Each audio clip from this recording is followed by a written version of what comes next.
लेके आई हूँ। बहुत अच्छा गाना है, अवधी गाना। आप लोग पूरा गाना सुनना और लाइक करना, सब्सक्राइब करना, अपने दोस्तों से शेयर करना, पूरा गाना सुनना और प्यार दुलार देना। कहाँ से सुन रहे हो बताना आप कमेंट करके। लागल जनकपुर के मेला देखे के मोर मनवा करेला। लागल जनकपुर के मेला देखे के मोर मनवा करेला।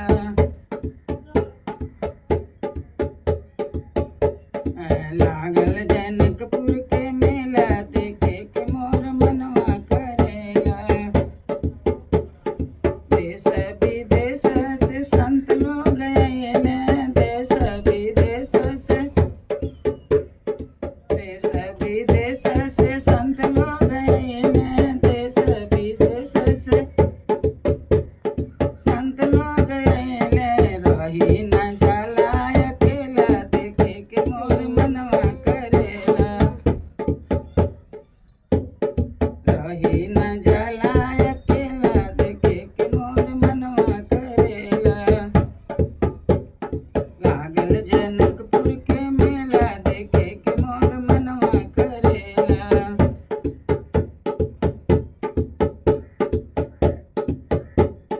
अयोध्या नगरिया से दुई साधु आइले, अयोध्या नगरिया से दुई साधु आइले, अयोध्या नगरिया से दुई साधु आइले। सतवा में दुआइले चेला देखे के मोर मनवा करेला। सतवा में दुई गो चेला देखे के मोर मनवा करेला। लेके आई हूँ। बहुत अच्छा गाना है, अवधी गाना।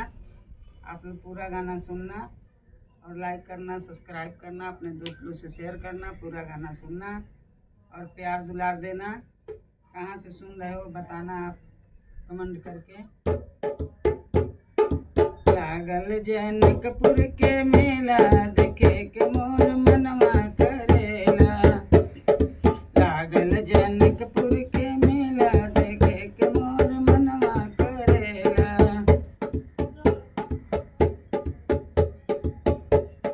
लागल जनकपुर के मेला देखे के मोर मनवा करेला।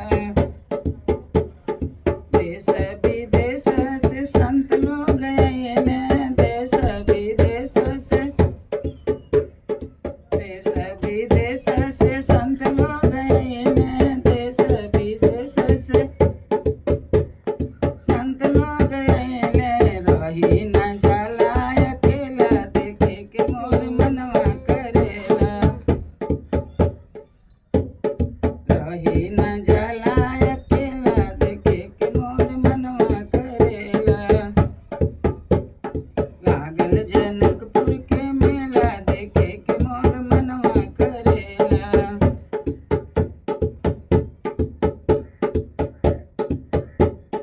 अयोध्या नगरिया से दुई साधु आइले, अयोध्या नगरिया से दुई साधु आइले, अयोध्या नगरिया से दुई साधु आइले। सतवा में दुआइले चेला देखे के मोर मनवा करेला। सतवा में दुई गो चेला देखे के मोर मनवा करेला। सतवा में दुआइले चेला देखे के मोर मनवा करेला। लागल जनकपुर के मेला देखे के मोर मनवा करेला।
सखी जीवन सफल करी आई, चल सखी जीवन